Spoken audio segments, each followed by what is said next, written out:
Good evening, Jitendra ji and Parikshit ji. Good evening, Raj ji. Evening, Rajji. Good evening. Welcome to the Ray Talks series. I'm honored to have both of you. We got an extremely good response for this webinar, almost 500 registrations, and people are pouring in to join. I'm sure in next couple of minutes, there will be a full quorum. Let me start the reason why this Ray Talks. Ray Talks is to strengthen pillars of agriculture through knowledge sharing. Ray Consulting brings to the table its business strategy, preparedness of the industry, action plan, and relevance directly from the leaders like you who drive the businesses in the series of these webinars called Ray Talks. We have launched this series called AgriVision, Hear from the Leaders. We would be featuring every week leaders like you who come with a huge expertise and background, who are not only successful in your own companies, but you are also guiding to the rest of the industry. The second talks in the series of post-COVID-19 agriculture, which is titled Preparedness of Emerging Agrochemical Companies. In a very short time, Willowwood has emerged as one of the top 20 companies in India. So we at Ray Consulting, we were honored to invite Willowwood to share your success stories in this emergence from a startup kind of a thing to a successful leader. Today's webinar features the Managing Director of Willowwood India, Mr. Parikshit Mundra, and Chief Operating Officer of Willowwood India, Mr. Jitendra Mohan. Both of them come with a very rich background and experience. Let me introduce to my panelists. Mr. Parikshit Mundra, who has co-founded Willowwood India as a Managing Director in 2007 and has led the company from strength to strength, overseeing its emergence as the fastest growing agrochemical company in India. Mr. Mundra's business intelligence, his bold thinking, and very unique motivating personality have been the cornerstones of Willowwood's success story. As Managing Director, Mr. Mundra oversees the overall functioning of Willowwood India. Coming to his qualifications, he holds a business and commerce from St. Xavier's College, Kolkata. Welcome, Mr. Parikshit. My co-panelists, Mr. Mundra, can you come on video? Some issue, I think. I think. I will also.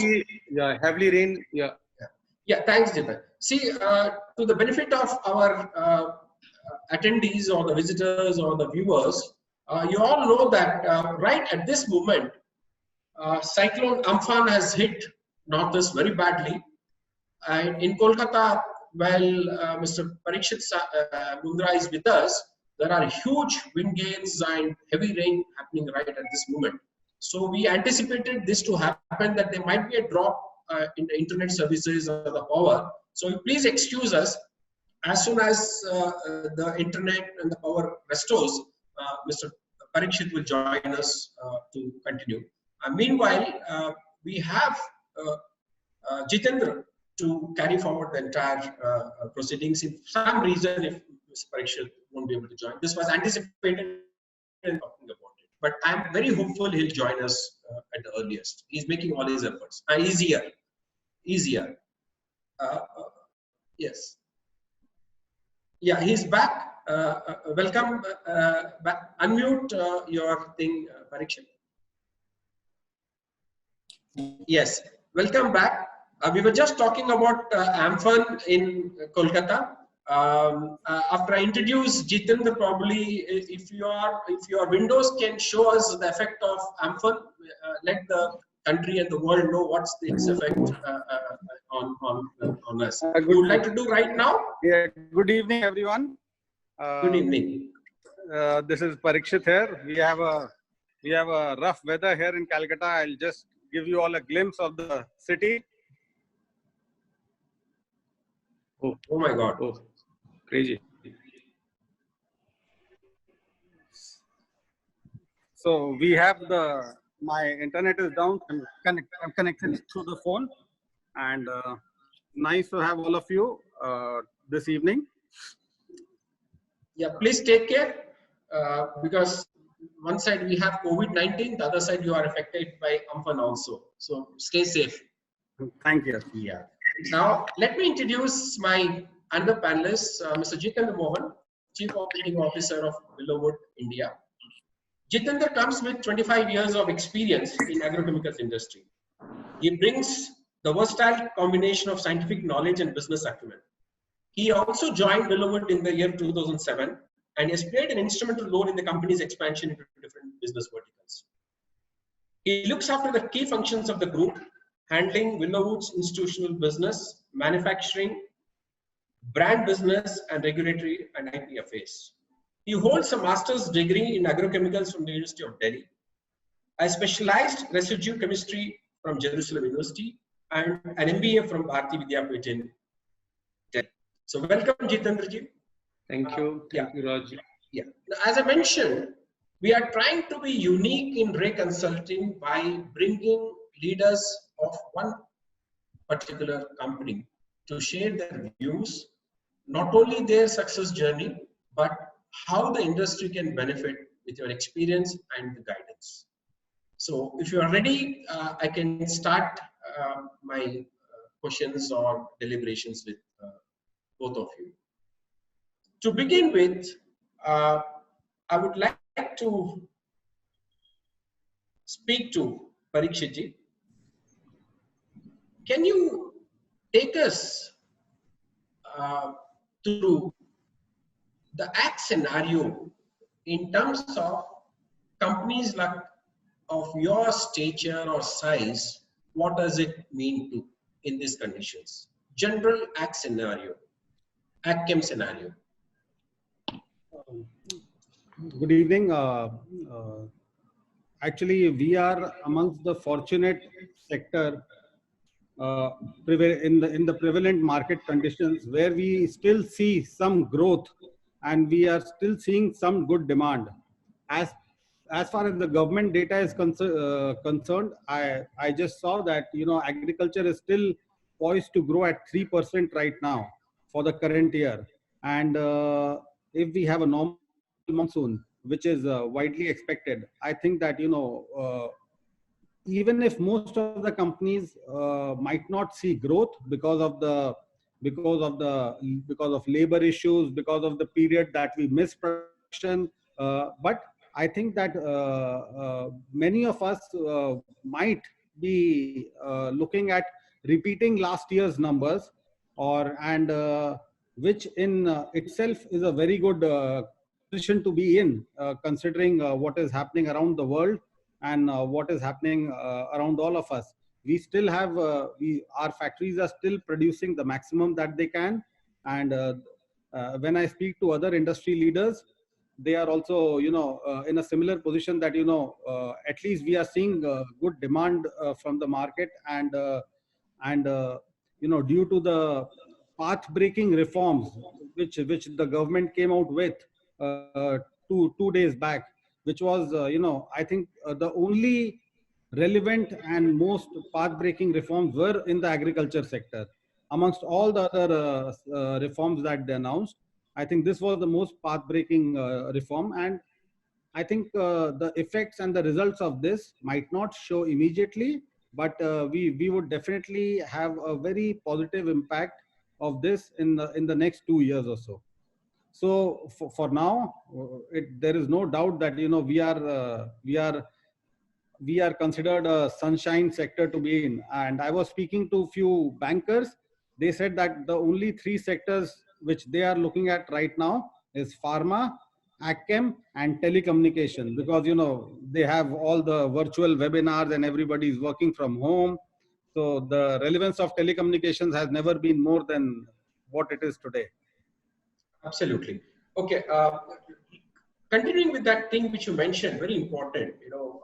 I don't know when you mentioned that you would achieve at least last year's figures this year. You mean to say 2021, fiscal 2021. How was last year compared to the previous year? Was there a growth specifically for Willowwood and the industry in general? Industry last year overall grew in high single digit kind of a figure. Okay. So I think it would be close to 9%.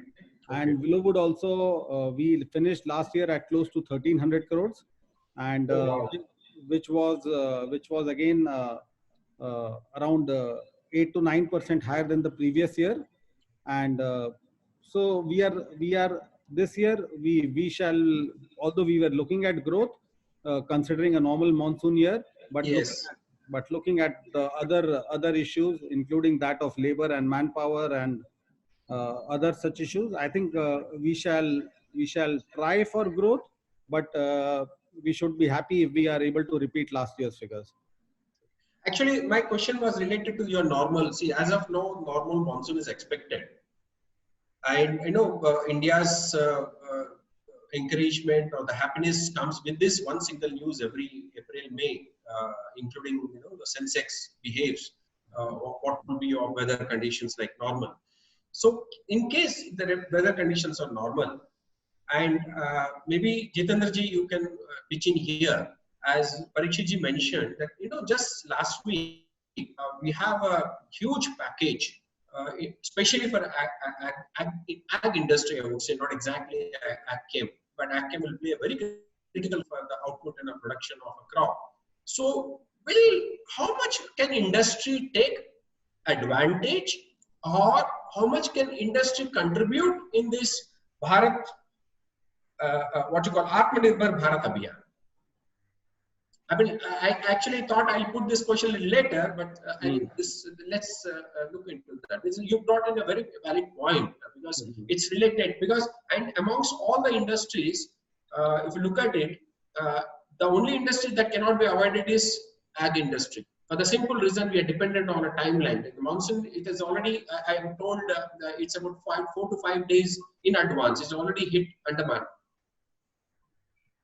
Rajiv, as far as Willowwood is concerned, I think Willowwood has already taken the step towards Make in India or Atmanirbhar Bharat Abhiyan, and that 5 years back only. And we have already, just 1 year back, we have started our R&D center, one of the best, I think, and one of the biggest in Southeast Asia, where we are going to develop so many new products, new isomers, new activity intermediates and all. So I think for Atmanirbhar Bharat Abhiyan, I think everyone should, concentrate more on R&D, and as well as you can say the technical manufacturing, because the way China is behaving right now, I think this is the right time we should all start, whosoever company is already manufacturing, they can add further products or intermediates and go for the backward integrations instead of whatever we are taking the intermediate from China and go for the N-1. So my, if you can ask for Willowwood is 100% ready for, and that is why we have started our R&D. And very soon, because we have already taken a land in Dahej, and just few months back, our EC clearance is also cleared from the Ministry of Paryavaran Bhavan. So I think going forward, basically two aspects is more important. One is the R&D that supports your whatever product you are going to produce on commercial plant or a scale-up plant. For that, you have to go for the bench scale, kilo lab, pilot plant and all, and then go for the scale-up and all. So first thing is R&D is very important. My idea is before starting the technical plant, you should go with the R&D. That is very important. Not only to process whatever the product you are going to go for the scale-up, you have to come up with some new ideas. I think green chemistry, new isomers development, many things we can take advantage from R&D, and then you should proceed for the technical plant. So same way, because our chairman vision is very clear that we should first go with the R&D, and then we can start our scale-up plant. And I think we are on the track, and we have already started R&D, and very soon we are going to start our technical plant. So I think we are on the process of Make in India, you can say. Okay. So where is your technical plant coming up? Yeah, technical plant coming at Dahej, and we have already purchased the land of around 28-acre land, and we are coming with all sorts of insecticide, fungicide, herbicide. Of course, we are coming with the 5 plants, out of which 2 plants basically for the intermediates and 3 for the technicals. But we are looking for a greener chemistry. 70% of the product we are coming with the backward integrated instead of N-1 and N-2, what the Indian manufacturer mostly they are doing right now. Okay, taking the Except lead. few like UPL and Garda, they are coming with all the products with the backward integration. Yeah, taking the lead. When you say you are having so many plants coming up, especially I'm keen to know about technicals. Yeah. What is the plan of this total whatever molecules you're planning? How much would you be seeing to be sold in domestic market, and how much you have plans? Because Willowood has got almost presence in 50 countries. So how much will it add to our exchequer? In terms of exports. Yeah. For export, definitely means whatever the product we are looking for, means whatever product we have finalized, especially for in phase 1, we are coming with the 70% product basically looking for export and 30% for the domestic. Same way with the phase 2 also, we have selected few products for phase 2 also, and that also looking for the Latin America, North America, Central America, and part of Europe. So 70% product you can say for export and 30% for the domestic use. Now, let me come to a very, very closer thing. When we're talking about COVID-19, okay, that's a good strategy and future plan, both the things you mentioned. Now, what is looking at the current scenario? If you see, for example, next month, we are just 15 days away from crop sowing, and maybe some parts of North India will be taking up this month itself. Do you anticipate any crop shift happening? Crop shift? Crop shift from the traditional crops? Because I read that Punjab, some of the farmers are cultivating cotton in most of the rice fields because, again, the reason being they don't have labor to transplant rice. Or maybe like I'll more add, like our proactive chief minister in Telangana, Sri KCRG, he is suggesting that, we would suggest, he is guiding rather, he is telling that the government would suggest the farmers which crop to be taken up, where, they would not be having marketing linkages issue. So what is your take on this, and how industry is prepared when the crop shift happens from a traditional to something, I would call it innovative. In the sense innovative, it is like market linked. Mm-hmm. And now we also seen that in recent what you call finance inputs, the finance minister mentioned that probably it will be market linked agriculture. So, and to my personal feeling, though today we are very comfortable in grains thanks to huge storages happening, because of which India is able to feed millions of people, whether they are stranded or on the road, by government, by NGOs, by individuals like you and me. So I think government would be looking into filling up those warehouses again next year. So so these are the 3 points: crop shift. A government like Telangana is suggesting some crops to take up. And number 3, will it move from a staple, cotton to a food grain like pulses or rice or wheat? What is your take on this? First of all, I would like to divide India into 4 zones, because then only we have to understand means which zone is going to change and how they will shift to the existing crop to the new crop. So I have to divide India into 4 zones, which is North India, then Northeastern India, and then Central and South. So in North India, if you can see, especially for Punjab and Haryana, the major crop currently is paddy, followed with the cotton and wheat.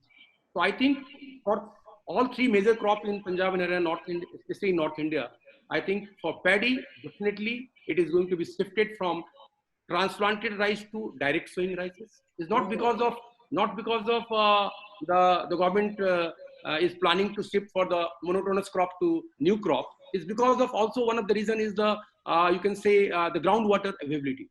Especially in North India, there is a issue not only today, even from last 2-3 years, there is always a discussion about reduce groundwater availability. So that is one of the reasons, means from transplanted rice to direct sowing rice, that is number one. As far as the cotton is concerned, I don't think there is going to be any change in North India, because Punjab preferring the cotton because the farmers are earning well and they have a good margin in terms of the yield versus, you can say, the profit margin and all. So I think cotton still remain the same. Same like wheat also. Wheat also, they are commercially viable crop in North India. So I don't think any change in North India, especially for the cotton and wheat, but definitely for rice, it is going to be shifted from transplanted to direct sowing rice. That is the number crop, one. yeah, crop remains same except the practice changes. Practice changes, and one crop means transplanted right to the direct sowing. That of course, paddy remains the same. That only the practices will remain is going to be. So this gives opportunity for the direct seeded rice, like for example, coming back to the a molecule like Bispiribacter sodium to begin with. Yeah. I think Bispiribacter sodium is going to be a big future for that. Of course, like currently what we are doing playing with the Butachlor and Petilachlor or traditional weedicide.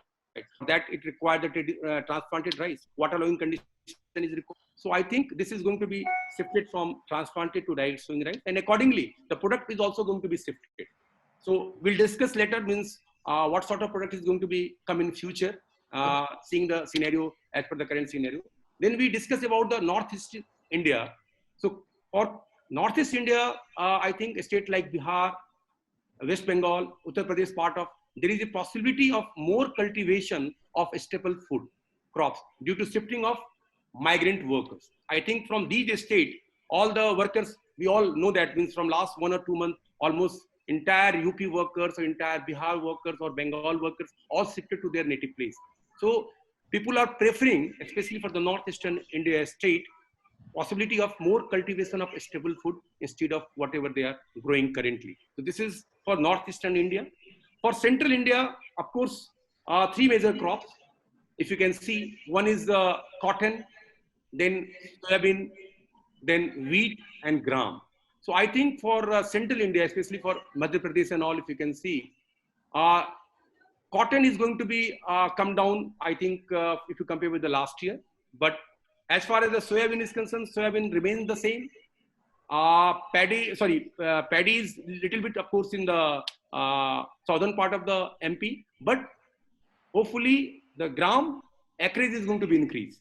Gram, and you can say oilseed crops is going to be increased in Central India. Oilseeds, yeah, oilseed crops. If you go to the south, deep south, talking about the South India, how the cropping pattern is going to be changed. So I think if you go down south, focus is on shifting from farming of monotonous crop, because in south we all know both Rabi and Kharif is all paddy. So other than paddy, crops like oilseed, pulses and vegetables, that is going to be shifted from what currently we are, means both the season we are going with the paddy, whether it is a Kharif or whether it is a Rabi. So I think this is the scenario, means going forward after post-COVID, I think this is going to be happen. That is why I have divided different zones and how the zone will behave crop-wise. That is the status right now. Now your second question is how, because when the changing of cropping pattern is going to be changed, definitely it had to be an impact on requirements of the product by the farmers. So if you can see, if you can discuss more in detail about, means the product like herbicide, insecticide and fungicide, we divide into 3 segments. These are the major segments in our agrochemical industry. So going for the current trend of migration of labor, I think there will be a shortage of workers to do manual weeding in the fields. It is expected that the consumption of herbicide will increase gradually. And I think, of course, right now the consumption wise, if you can see in India, insecticide is still number 1, followed by fungicide and herbicide. But going forward, the way the migration of labor and the way the shortage of worker is going to be, I think this is going to be happen very soon, means the herbicide consumption going to be increased.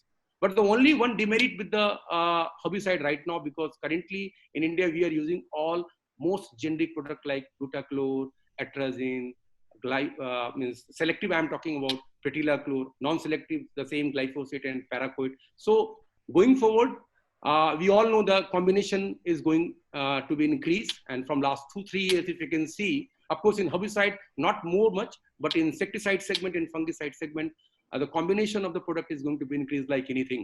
And from last 2-3 years, many farmers from North India, Central India, and you can say for South India, people are love to go with the combination product. And the farmers also knows about, and the technically also we knows that the benefits of combination product is because of the broad spectrum, number one. Number two, they reduce the number of spray from 1 to 2, reduce water consumption, reduce environmental load of pesticide, reduce occupational hazard. So these are the benefits when we go with the combination products instead of solo product. So I think going forward, all in all segment, whether it is insecticide or fungicide or herbicide, of course in insecticide and fungicide, the people are already planned and many companies have launched. We have also many products we have in combination we have launched under patent also and non-patent also product. And I think in herbicide also very soon, like in soybean, just to give you the example, in soybean also, MP, there are 2-3 companies, they are coming with some combination. Earlier it was Imidacloprid on Phenoxaprop or Quizolofop series and all. But nowadays, I think if you can see, heard about, there is a combination with the Quizolofop with Imidacloprid, then aciflurofin with the Clodinofop. So there are a lot many combination, and one more combination we are also coming next year with the 3AI, not only with the 2AI. Now the 3AI is also approved by the CIB. So we are also coming with the 3AI herbicide for basically with the soybean. So same way in insecticide also, I think lot many combination has already launched in the India. Many products, like we are also launched 2-3 products in combinations, and the feedback is coming out very good. Means the farmers, they are preferred to go with the combination product. The similar with the fungicide.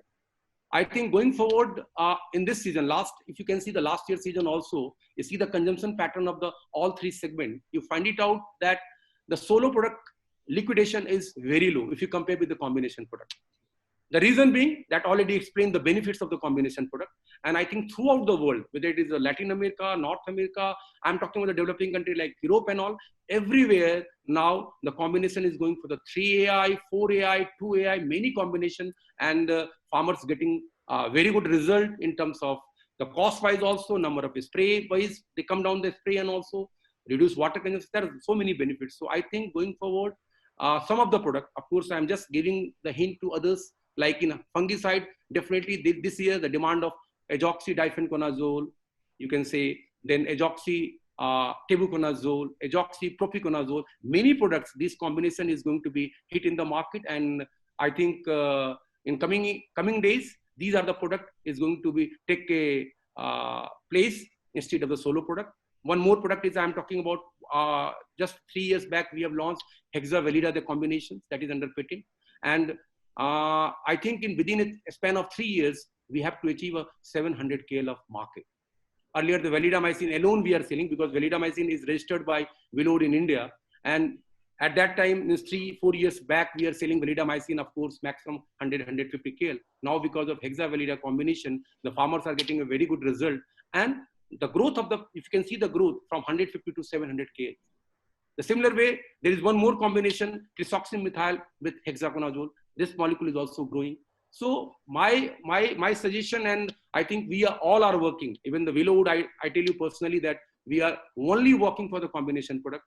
And till date, we have filed more than 60 patents, out of which 12 patents already grant in Willowwood in terms of combinations. And many more companies, even the company like Adama, Endofil, UPL, all the big companies, all the multinational companies, they are planning to come with the combination, and combination benefits we all know. So this is all about, you can say, the product is going to be changed, and the way the farmers is also adopting very fast. Coming to that, I mean, great. I mean, you spoke about the future molecules that would take shape in the industry. Mm-hmm. As an emerging industry, when I say industry companies, there are companies in India, typically in 3 segments. We have huge multinationals, large Indian companies, and then you have segment companies like yours who are 1,000+ crores. And there are companies who are less than 1,000 crores in revenues, who are starting even at as low as 50 crores and in the startup. And in case we have to look at these companies, the topic of today's webinar, the emergence. How is emerging companies prepared? Typically, most of the emerging companies depend on or trade in generics. Mm-hmm. India still, has got a large share of generics molecule. So you suggest that they should quickly move into this kind of molecules? A. B. What's the future of generic molecules which we have been using for a very long time? What do you suggest? Because Indian industry and the farmers still depend and do a lot of business through generic molecules. Yeah, very true. Means you are saying that in India, most of the companies, and you rightly said that many Indian companies currently they are manufacturing the technicals, all the generic. And I think 8-10 molecules in India that is backward integrated, especially chlorpyrifos, cypermethrin, you can say pendimethalin, profenofos, mancozeb, many such products. Yes. If you can see these products basically uses in India in domestic terms, it is coming out only 20% of the total production. 75 to 80% is going to the outside for export. So there is a two-way to see. One is, of course, whatever the product is going to be export, definitely it is going to be a benefit for the Indian manufacturer. Second way, for the generic product, what we can do with the combinations. There are many other generic products also, and you can do one thing, means you can take the one generic product, whatever we are producing, and make it for the new products, the combinations. And then, because any combination you go with the 2AI or 3AI, it will give you a synergistic effect in terms of the bioefficacy, in terms of the safety of the products, in terms of the dosage of the products. So my suggestion and my idea is this: whatever, if you have the generic product, still you have to play with the generic products, but you should go with the combination. And whatever you are exporting solo, whatever the demand of the solo generic product, you can export it, not an issue. Still, till now, even the entire Indian manufacturing company, whosoever manufacturing the backward integrated product, 7, 8, 9, 10 products, that all you can export it, always and good. But for India, going forward, I think the farmers already make a mind, and going forward, they are going to use only the combination product. But other than this product, I would also suggest, and I would also, because the way Willowood is growing from last 10 to 12 years, I think this is all about the vision, means how you can start your company with what's your vision, means every year what exactly you are going to do.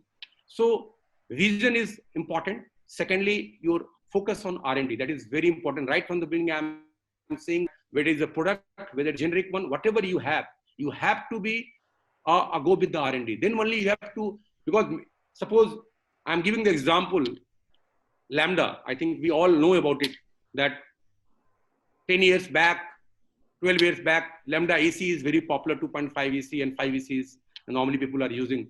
Suddenly, 5, 6, 7 years back, 4.9% CS is developed. CS formulation is, of course, water and solvent-based formulation. But of course, the water content is much more. So people love to go with the CS formulation, not only because of the price, because of the result, the bioefficacy result they are getting the farmer level.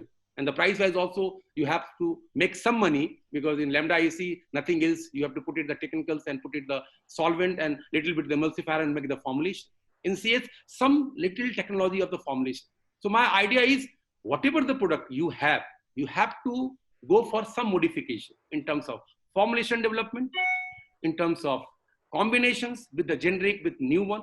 You should go with the, even if you want to promote the solo product, you come up with a new formulation. So the idea is that only you can do when you have R&D proper, means you have the formulation development team, R&D center. Then for the technical also, you have the process, you come up with some new isomers, new technology, new molecules, there are many things you have to do with the help of R&D. So the R&D is going to be number 2.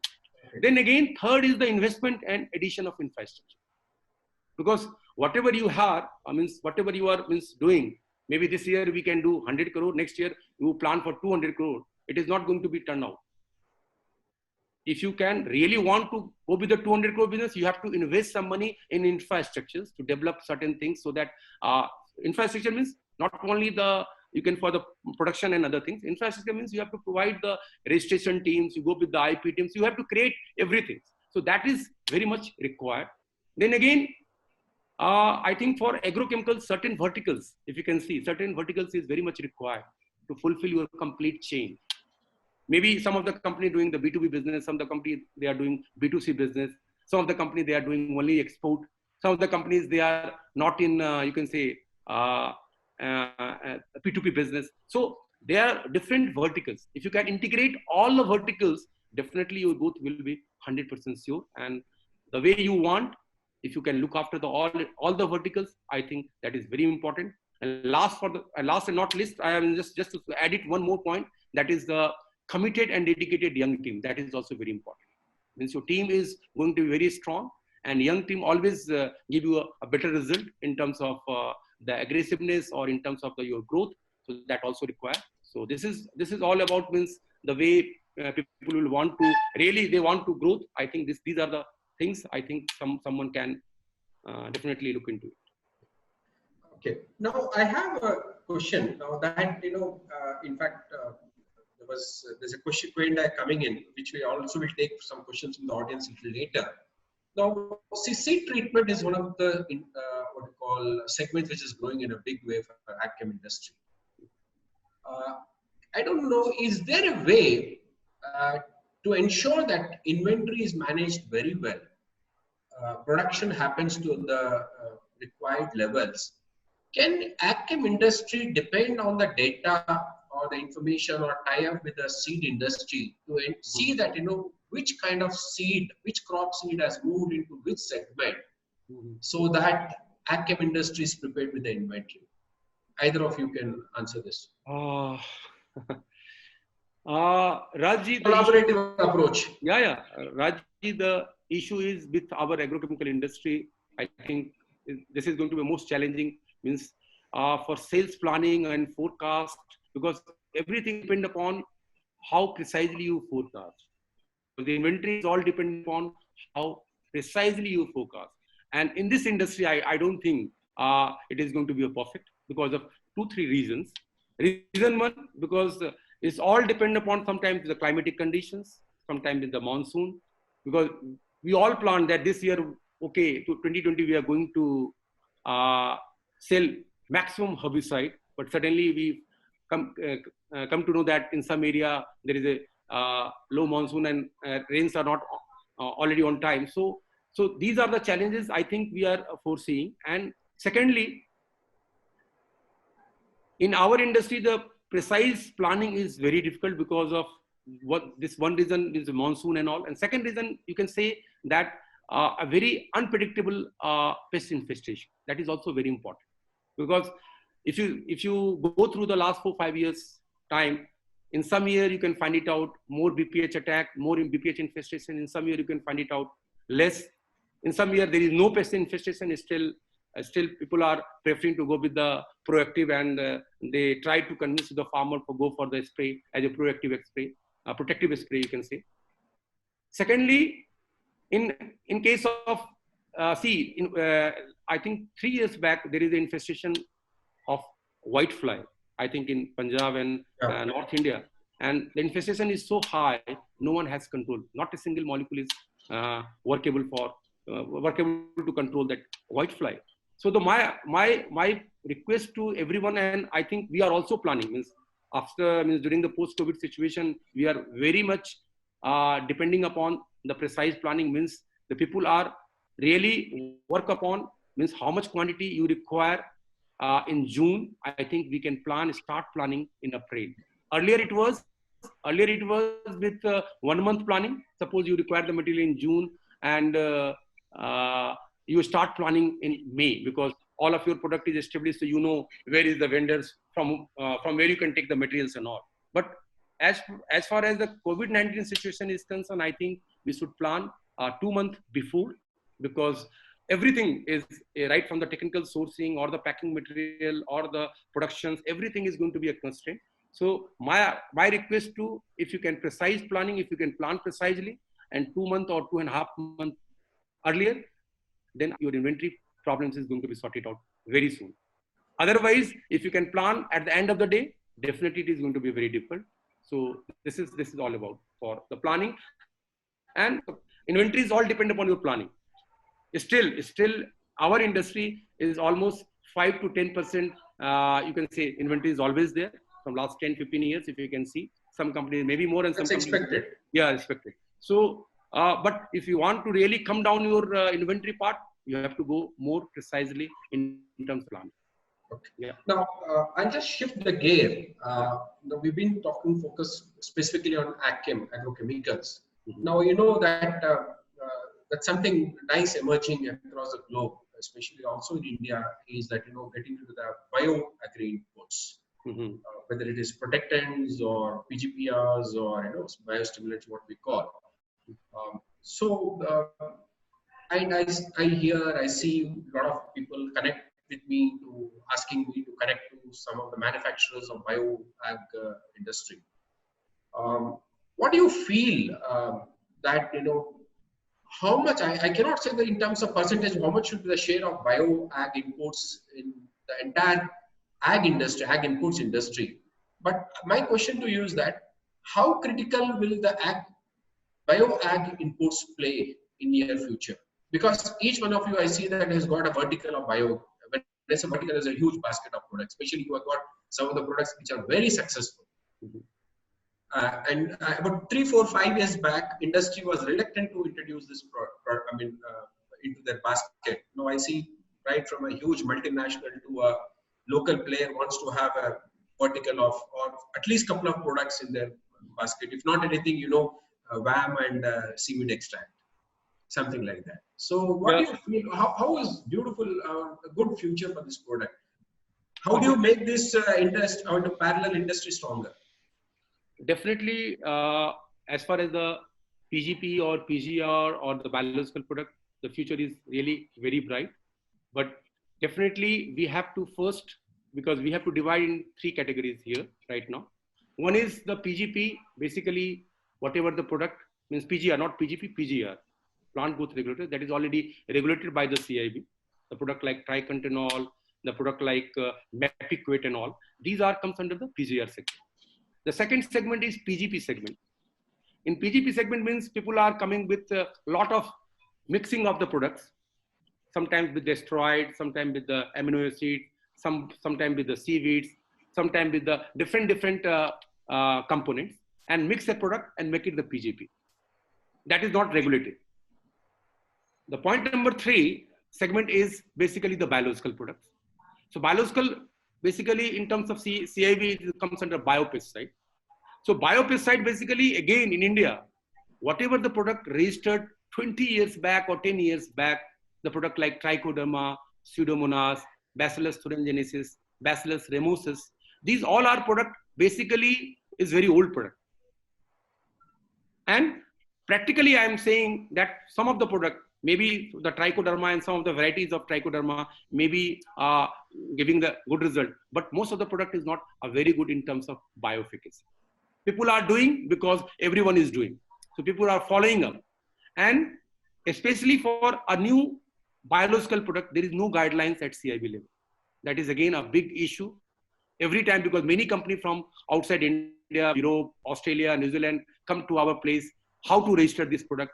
And whatever the product, some of the multinational companies already, I think, promoting the product. I don't want to name it, but those products are also not registered. Because Government of India, our governing body like CIB, they have not even fine-tuned, means they have not have any fixed protocol how to register the new strain, the new biological. Because nowadays I tell you, developed countries like Europe and Latin America and everywhere, the people are coming with the biological combination, a consortium of biological products. But in India, there is a big issue. There is no as such fixed protocol how to make a combination like pesticide, what we are doing, and the globally people are doing. But consortium is allowed in many countries other than India. They have a fixed protocol. They, as per the protocols of the registration department, people will submit the data and get it the registration. But India, there is no as such. So either you have to play with the product with 20-year-olds, the product like Pseudomonas or Bacillus thuringiensis or Bacillus ramosus, there is no need. So that is why, if you can see, all the good companies, all the big companies, they are not playing in this category. And the last category is in the name of bio, people are going to add many things. So, Insecticide is adding now. I didn't want to divert into that. Yeah. So this is just for the sake of information. This is the adulterated and illegal product. No, we will not get into that. Yeah. We will go into the ethical way only. Yeah, ethical way. So this is the three way. This is the three way people will move around. So my submission, and I think all the industry should go with the department. Currently, I think you heard about that Ministry of Fertilizer. They come up with the draft notification for the registration of the bioproducts, and that is a good, I think, good idea. And the company like us and many association has already submitted the stakeholder comments, means what they required and what. So now I think if it is going to be notified, this is going to be a very good for a good companies. They want to produce or they want to market such product that is really a good product, but because of unavailabilities of, you can say, the guidelines and proper regulations, people are going haywire this way and that way. So so my submission is with everyone that we should go with the protocol and try to request the ministries, Ministry of Fertilizer, Ministry of Chemical, everyone to fix the protocol. So that a good company can register the product and come up with a good product in the market, and so that the Indian farmers are coming to that. Jitendra, I'll just bring your notice, not notice, sorry, inform you. On 23rd of this month, we are having a webinar on bioagri inputs, which is through there's an association, 16-year-old association called Bioagri Inputs Association, BIPA. Incidentally, I'm executive director of that association too. So please, I think 23rd, the whole purpose of this association, as you mentioned, is to bring to the table, to the government, networking, all this stuff. Hopefully, all these associations come together and then make some difference to the industry. Fine. I think now we have some time because I have promised the attendees that we'll take questions from them. There are a lot of questions coming in, and I can see a lot of questions and chats. So you can also see that and come to that. Before that, I want to kind of concluding questions to both of you is that if you can share this, what is the mantra secret of the fast growing of willow in India, so that many other companies are waiting to hear and they can grow like you? Parikshit ji? Yes, start with besides your dynamic leadership and team involving and all, there must be some mantra. Back to the industry's growth. I am keen that along with the industry, every company should grow. No, actually, when we started way back in 2007, 2008, and we started around the same time as Adama did in India.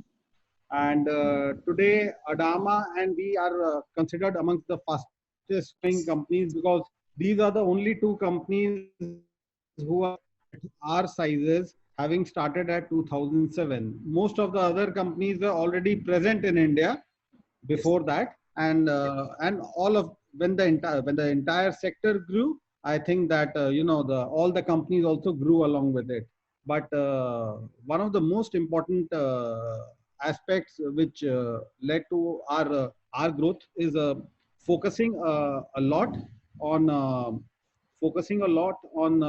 new product registrations, and to continue to invest in new product registrations, be it in terms of new molecules or imports or new combinations, and a very good dedicated manpower, human resource. So my basic fundamental was very clear that I cannot do everything myself, and I need to select the best people and set them free. So this played a very crucial role, that one should understand one's own limitations. I cannot take all the questions in this webinar. Also, I have got Jitendra ji along with me here also. So some of the questions are more technically well answered by him. I generally am more focusing on the commercial part and overlooking more the commercial side of the operations. So I think that we should for me, one single mantra would be select the best man and set them free. Awesome. I mean, you believe in delegation and accountability after that. Totally. I would makes like to sense. share, Raji, I would like to share just to add it, Parikshit, what the Parikshit is saying absolutely right, and that is because of that we are growing as in a fastest way. If you can see, I'm just share with you 1 or 2 minutes. I will take the time to share with the journey. If you can see the journey, then you understand why we had actually grown up, the reason behind it. So I'm just start with the 2007 when we have established this company and we have started the journey of Willowood in India in 2007. 2010, we acquired Srijit pesticide plant in Vadodara, the first plant, the first formulation unit. 2011, we have started a B2B business. B2B business means supplying technical or you can say bulk to the B2B customers. Then in 2012, we started B2C business, the brand business. In 2013 only, we have started our second plant in Vadodara, Sriji, in the same name of Sriji as a unit 2. In 2014, we have started the third plant. You can say EOU or plus Sriji formulation plant. Back to back. Back to back. 2015, we have all the quality labs at Sriji going to be NABL accredited. 2015, we have started R&D center. 2017, we have accredited with NABL and GLP certification at R&D center. 2018, we have started synthesis lab and pilot plant. 2019, we have purchased Dahej, you can say R&D center. Means the Dahej manufacturing unit, means purchase the land for the manufacturing unit, AI manufacturing. So every year, if you can see, every year, I will say a few words for our chairman because I think their vision right from the beginning is very clear. I'm saying one thing. When I had joined this company, I was the first employee in 2017. And I was interacted at that time with Vijayji, and he shared with me his vision. What exactly his vision? Parikshitji and both of us were there. And we had discussed in a almost around 1 hour and asked about what's your vision. I tell you precisely that whatever he has given me the line of 10 or 12 years, this is, Jitendra, this is going to be a line of our in verticals, different verticals we are going to develop every year. I think 95% is going to be implemented. Absolutely. And that's the only thing I think, this is the vision of our chairman, that whatever he has defined, that 2010 we are doing this. So this is one of the, I think this is one of the important tasks. Got it. I mean, yeah, that's the vision of the leader is a vision of the crowd, they say. And it's top-down approach. And the vision is created elsewhere. But the best thing is strategy and the execution has happened at your level and below. Exactly. Awesome. Yeah, that's a great thing. I think, can we take some questions from the attendees which have been coming in here? So, and try and see. I'm seeing that, there repeatedly the question is coming on the 27 banned molecules. Yes. Oh, you saw that. So would you like to start with that? So I'll just give a brief on this, that, it came as a shock for the entire industry that, the government decided to ban 27 products at one go.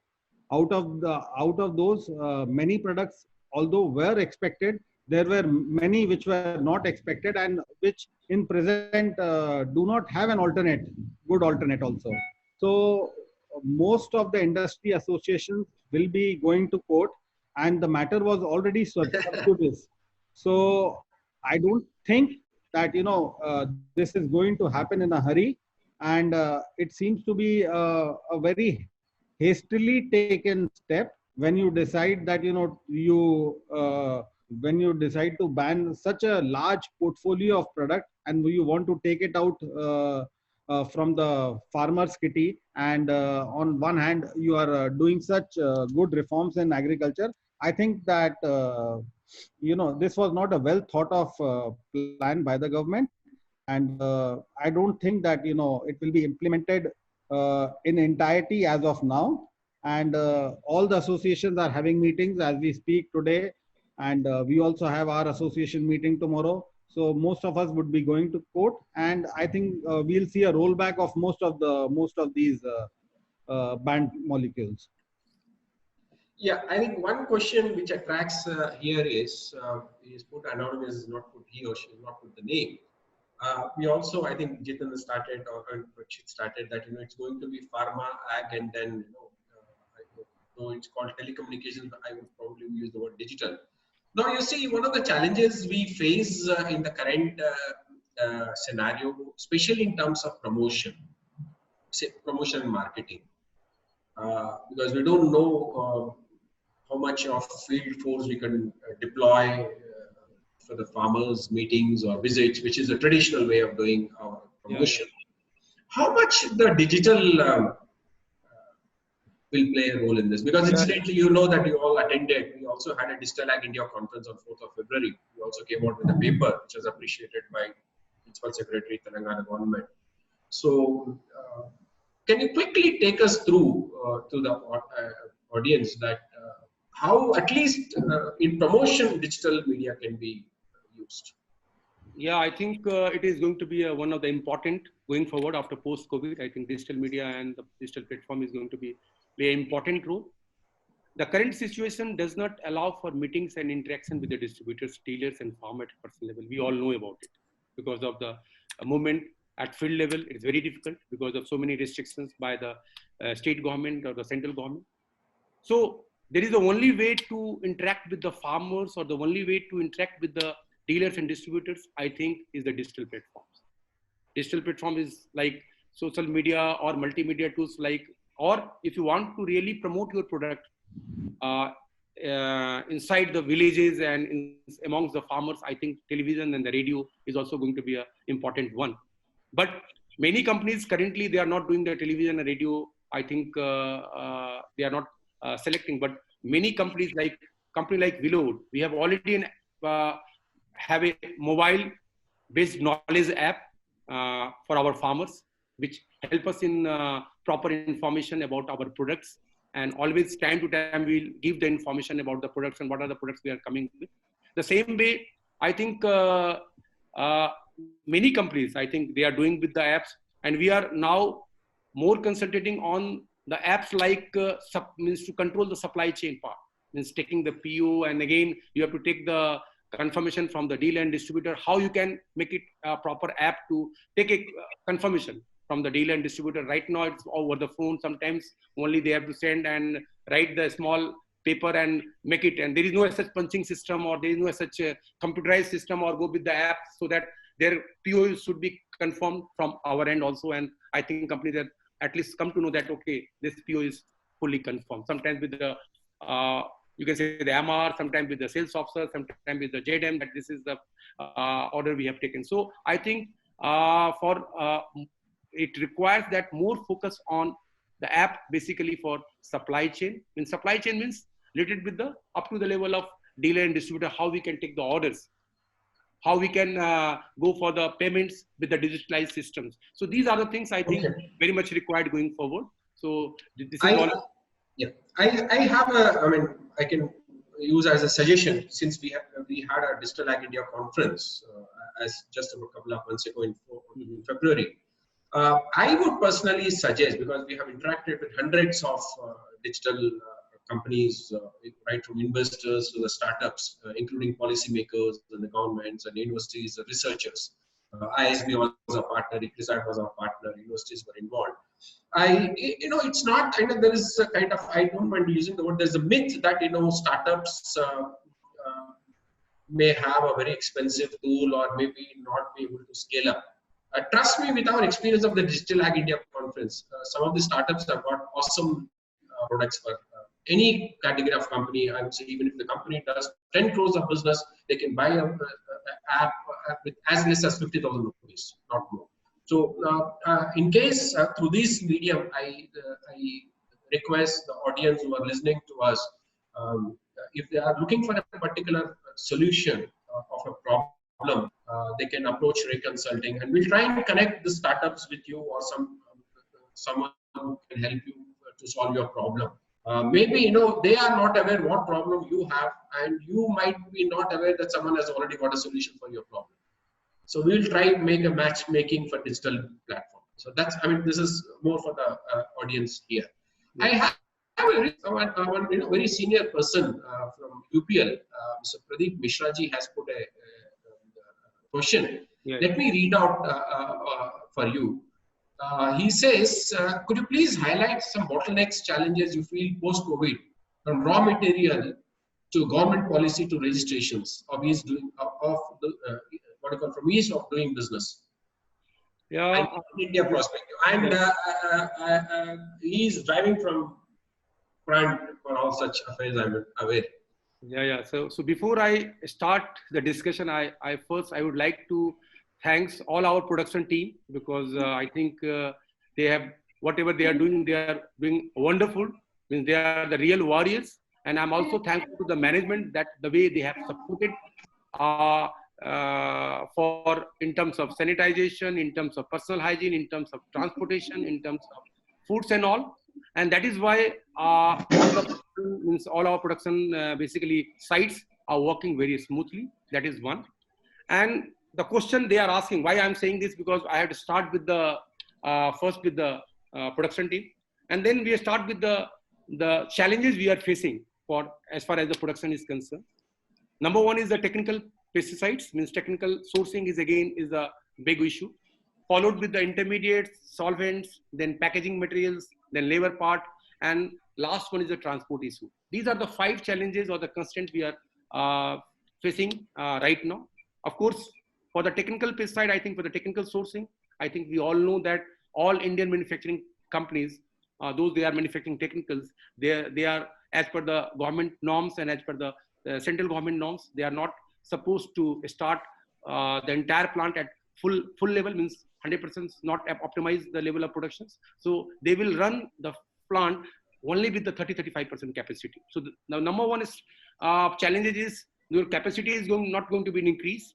Earlier you are manufacturing 100 tons per month. Now you are manufacturing only 30-35 tons as per their norms. Number one. Number two, again, is the major problem is the dispose of byproducts. Many products is coming out as a byproducts like chlorine, HCl, sodium hydroxide, many products. So dispose of the byproduct is again a very challenging for all the technical manufacturer. So this is at the level of the technical what we are sourcing from India or what the technical manufacturer they are currently facing. Number one. Number two, the technicals we are importing from China. Of course, in China, we all know that now everything is optimized and the production is also at the level of 85%. So, but for imported products, we are facing a problem at port level, at custom level, because of the manpower issue. Sometimes the vessels is already arrived, but it's not going to be reversed so that the product is going to be dispatched. Then again, the transportation. So these are the basic challenges basically for the imported products and for the technical products, what we are getting from the Indian manufacturer. So this is number one. Number two is inert material and solvent. So of course, many inert manufacturers, they are not very big.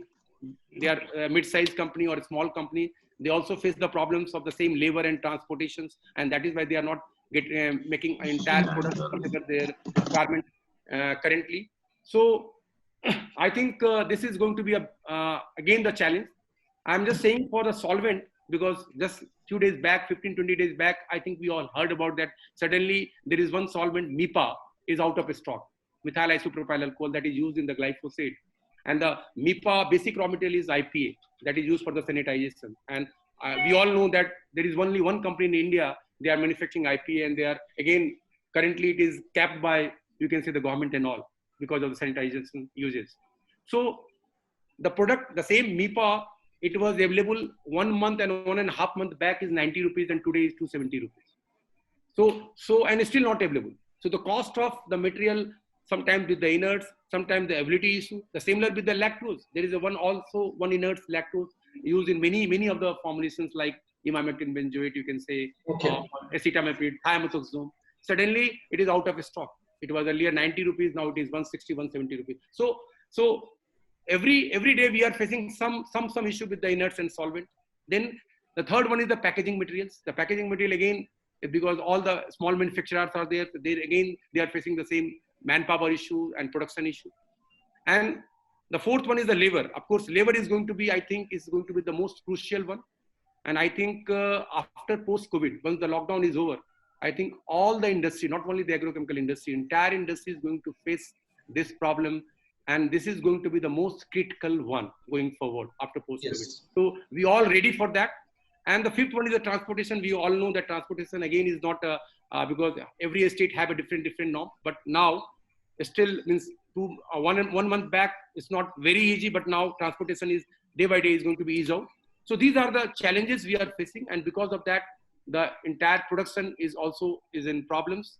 And that's what I think. That's what a new terminology has come into vogue called new normal. Yeah. So yeah, we have to live in the new normal. Yeah, new normal. Find ways of doing things differently. I mean, the whole management strategy jargons will come to use now, in practice rather. Right. We have to find ways and means. Necessity is the mother of invention. Yeah. And I think this is the best of times for this kind of innovations. Gentlemen, thank you so much. I tell you, I compliment both of you for one reason. We have been doing webinars, but I see the people who joined, the attendees who joined at 4 o'clock, or the total number joined, we usually see after 30-40 minutes people dropping out. But today I saw almost everybody is still intact. Thank you, attendees, for doing this honor. Thank you so much. Anything else from your end you can add? Or I think because we have given a 1 hour time, people may have some other engagements. If not anything, attend some other webinar or some phone call to take. So let us not take their time. Yes. Yes, gentlemen. Raji, you have asked so many questions. I want to know about. Sorry about it, but I think I'm so excited. No, I'm sure. See, sorry, just to interrupt. See, our principle from Ray Talks from Ray Consulting was that we wanted the industry leaders to be practical, and I think both of you were very practical. What bhaichara jaisa ke we are also one of you, and this is what we are facing. This is what you will face, and these are the ways out. And you found so many ways for that. Yes, sir. Sorry. Yeah. So you are already in this field from last so many years, and I think you are providing so many services related with the agriculture input. So how do you see your role in the changing world? Wow. Great. I thought it was me only to ask you questions. You have a question for me. Okay. See, Lord Gautam Buddha has said, the only thing constant is change. And Mahatma Gandhi said, if you want change, you be the part of it. Yes. I think this combination of these two is very important. Yes. We as a strategist, as a consulting firm, we use one word, change. When we say change, we say differentiate. Now, it was earlier formalized. Now, probably the differentiation becomes part and parcel of every individual or the company. So we would facilitate that change is likely to happen. Like one of the initiatives we have taken is this webinars. I may not be able to share the knowledge with anybody. Like I appreciate Parikshit very well mentioned that technically you're sound. So he delegated you to answer the things. So for me, the best way is to bring you people on board and let the world know what is to be done. Coming to the direct involvement or interaction from Ray Consulting, as I know, most of the ag industry knows that I am from ag food industry for 3 decades, having worked with a lot of bigger organizations and established businesses in a big way. We would be too happy to associate right from a startup to a mature, very large companies to see that how do we handhold in this changed ambience or atmosphere. When we say handhold the changed ambience or atmospheres, some of you who are very well defined may have processes and tools in place even to accept the change. But most of the companies may be a little reluctant to accept the change. I'm not telling that they have moderate mind or conservatives, but they may feel that, why do you take a chance? Let us lie low this. And that was the precise reason why I put a question to you. What is your mantra to grow so fast? And you gave 20 years back or 15 years back, what chairman gave a vision, and it's like a textbook script. It is happening year after year, the same thing. I have been, a strong proponent of this idea. For any company, there is something called, one of my previous managing directors of my previous company used to say, the mission and vision are two legs of our body. So one mission is the first leg and vision is the next leg. So Ray Consulting would help to bring that mission and vision together. So we are open to get connected, and you know, there are no, what you call, solutions have to be tailor-made for various reasons, right from management style to the product delivery or the geography presence. And then that's how we can add value. We are into policies, we are into strategy, we can generate reports, we can generate data, whatever you want, we can do. I mean, as I said, you know, we are the change makers in the organization, change management. Thank you, Jitan, for putting this question. Thank you. Thank you, Raji. Yeah, thanks everybody. Thank you, especially the attendees. I can still see the score is very high. And thank you so much for joining, Jitendra ji and Parikshit ji, especially you, Parikshit, because I was a little worried. I mean, Jitendra was also worried, you know, in spite of, I think Amphan is still happening there. Yes. Yes, so please take care. Thank you. Good night. Thank you. And as I said, we have lined webinars. Let the rest of the people know. On 23rd, we have on BioAgri Inputs. On 27th, we have Seedworks. BioAgri Inputs is through BIPA, the association. And 27th, we have Seedworks MD, Mr. Venkat Ram, speaking to me.